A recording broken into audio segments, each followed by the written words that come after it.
If you like storytime vibes, hit subscribe and let's dive in together. She said it loud enough for the sea to remember her voice. If you're jealous, go home. And the sound of laughter followed, small and cruel, like glass breaking under the sun. That was the moment I realized I was done loving her.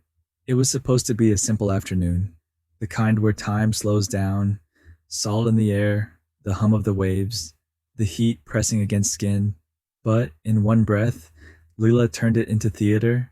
She stood there in her new blue bikini, sunglasses gleaming, smile rehearsed, as if the entire beach was her audience.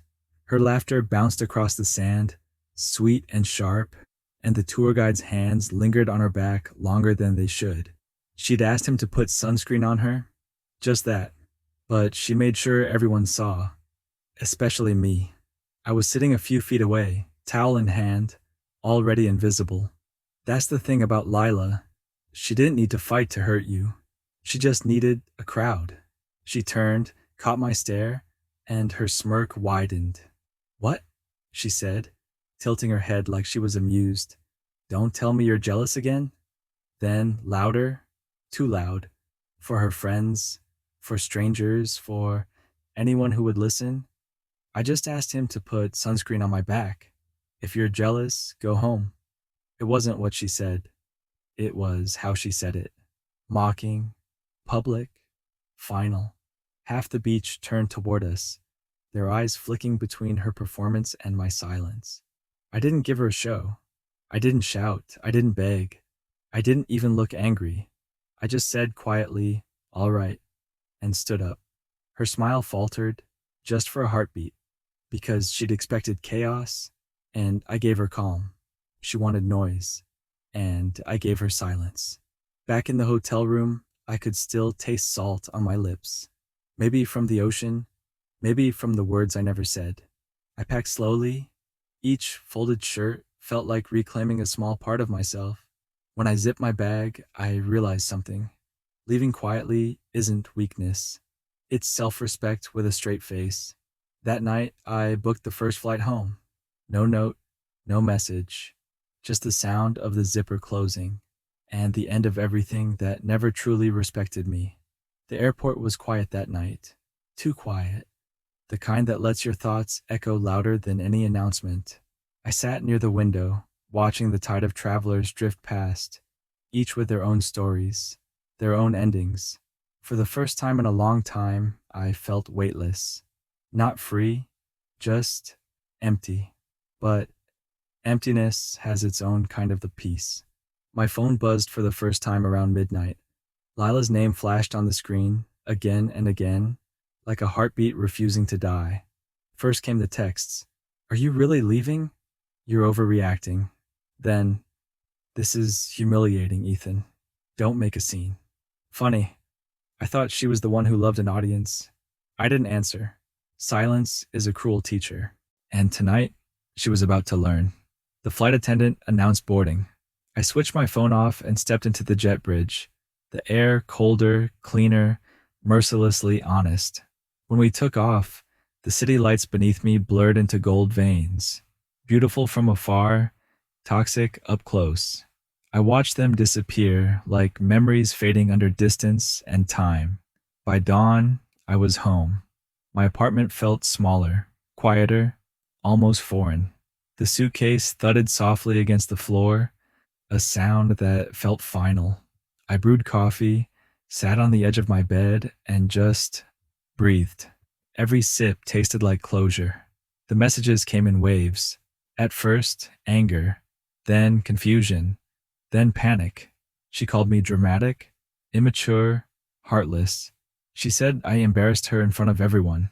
But what she never said, not once, was, "I'm sorry." People like Lila don't apologize. They rewrite the story until they look like the victim. By noon, my phone was still lighting up like a lifeline she couldn't let go of. I stared at it, buzzing, glowing, begging, and placed it face down on the table. The silence that followed was louder than any argument we'd ever had. Sometimes revenge doesn't look like revenge. It looks like peace, the kind that leaves the other person drowning in their own noise. And as I sat there, with the morning sun crawling through my curtains, I realized something. I didn't need to hurt her. I just needed to stop saving her from the consequences of being herself. By the second day, silence became my favorite sound. It filled every corner of my apartment, smooth and weightless, like air after a storm. I hadn't replied to a single message, yet my phone was a battlefield. Buzzing, glowing, pleading. I didn't touch it. Let her drown in her own noise. That afternoon, a text came from an unknown number. "Hey man, this is Daniel, one of Lila's friends. Just FYI, she's freaking out. The hotel's asking her to pay your share since it was one booking. Her card keeps getting declined." For a second, I almost laughed. Lila, the girl who never let anyone see her lose control, now cornered at the front desk, arguing with reality.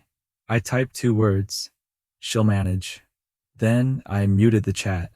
Another message arrived minutes later. A screenshot from their group chat. Lila's name in all caps, her words frantic and scattered. She was trying to keep her pride intact while begging for help. And then a single reply from one of the quieter girls. "You told him to go home if he's jealous. Guess he just did." No one said anything after that. Silence again. But this time, it wasn't mine. It was hers. I pictured her standing there, sunglasses off, makeup melting under the heat, realizing that for once her charm couldn't save her. No audience, no spotlight, just consequences.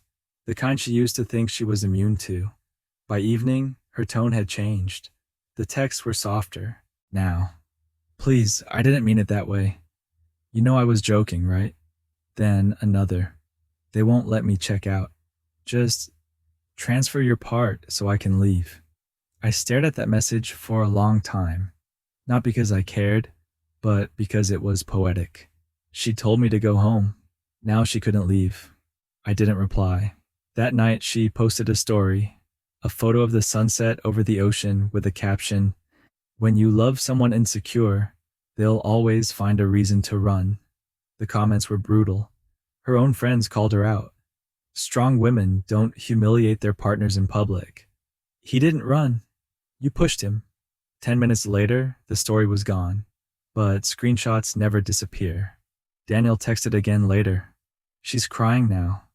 Asking everyone for cash. No one's lending. She keeps saying you'll come back." I typed one final reply. "She told me to go home." I did. And for the first time since that day on the beach, I smiled. Not the kind of smile that comes from victory, but the kind that comes from peace finally earned. Sometimes revenge isn't loud. It doesn't destroy. It exposes. And the cruelest punishment you can give someone like Lila is to let the world see who they truly are when you stop protecting them. A week passed before she finally called. Different number this time. Probably a borrowed phone. I almost didn't answer. But curiosity is a strange thing. It doesn't die with love.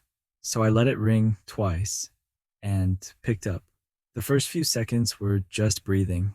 Then her voice, small, trembling, nothing like the woman who once commanded every room she walked into. "You really left me there, Ethan," she whispered. "I had to call my mom for money. Do you know how humiliating that was?" I said nothing. Her words hung in the silence like smoke. "You didn't even check if I was okay," she continued. "After everything we've been through, that's how you treat me? Over one stupid comment?" Her voice cracked at the end. "But pity is a luxury you stop giving to people who destroy your respect." Finally, I spoke. Slow, calm, deliberate. "No, Lila, not over one comment. Over every moment you thought disrespect was funny. Every time you made me feel invisible. That sentence on the beach was just the last one." She tried to interrupt, her tone rising. "I was joking. You know I was joking." I smiled softly, without warmth. "You weren't," I said. "And even if you were, it still told me everything I needed to know." There was silence on the other end. the kind that tells you someone finally ran out of excuses. After a long pause, she said quietly, almost resentful, "You didn't even fight for me." That made me laugh. Not cruelly, but with a tired kind of irony. "You told me to go home, Lila," I said. I just listened. Another silence, heavier, longer. When she finally spoke again, her voice was fragile. "You've changed." "No," I whispered. "I just stopped mistaking your chaos for passion." She didn't reply. The line stayed open for a few seconds, just the faint sound of her breathing, like she wanted to say something but couldn't find the words. Then, a click. The call ended.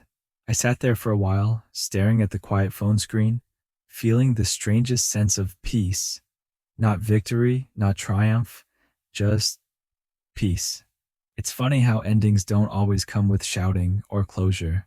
Sometimes they come with silence, the same silence you were once punished for giving. And in that stillness, I realized something. When you stop trying to be understood by someone committed to misunderstanding you, you finally start hearing yourself again. Weeks passed. No more calls, no more messages, just silence, the kind that no longer hurts. It's strange how peace can feel foreign after you've lived in chaos long enough. At first, it feels like something's missing. Then you realize what's missing is noise, and that's when peace starts to feel like home. I got back to work, rebuilt my routines. Coffee at 7, gym at 9, dinner alone, but not lonely. There's a difference between solitude and emptiness. Solitude feeds you. Emptiness drains you. For the first time in years, I was feeding myself again. A few weeks later, I met someone. Her name's Clara. We met at a client dinner. No grand entrance, no flirtatious spark. Just a quiet conversation that felt easy. She didn't talk to be heard. She listened. She didn't compete for attention. She gave space. Her laugh wasn't loud. It was warm, the kind that doesn't demand a crowd. We talked about books, travel, the comfort of stillness. She told me how she prefers rainy days over beaches because rain doesn't ask you to smile for pictures. That line stayed with me because maybe that's what I had been craving all along. Something real. Something that didn't need to perform. I didn't tell her about Lila. She didn't need to know. Healing doesn't require confession, just honesty with yourself. And with every day that passed, I realized I didn't hate Lila. I didn't even blame her anymore. Some people never learn from losing you.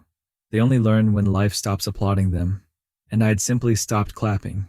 One evening, Daniel texted me again. "Hey, just so you know, Lila's back home.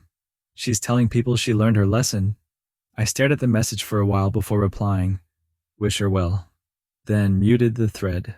I didn't smile this time. I didn't need to. Some stories don't end with revenge. They end with understanding. Because the moment you stop needing them to hurt, you realize you've already won. Now, every morning feels lighter. The sun doesn't burn anymore. It just warms.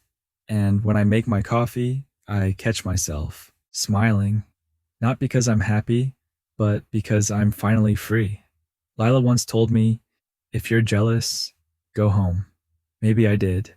But this time, home isn't a place. It's peace. And peace, I've learned, is the quietest form of revenge. You know, people always think revenge has to be loud, dramatic, fiery, a storm that leaves nothing standing. But I've learned that the quietest revenge is to walk away and let the echo do the talking. I used to believe love was about staying, enduring, forgiving, fixing what's broken. But sometimes love ends the moment you realize you've been the only one holding the pieces, and that's okay. Walking away isn't weakness. It's wisdom learned the hard way. When I look back now, I don't see pain anymore. I see clarity. I see the version of myself that once begged to be seen, finally seeing himself. It took me losing someone who never valued silence to learn that peace doesn't need to shout to be heard. Maybe that's what healing really is. Not forgetting, Not forgiving too soon, but remembering without the ache.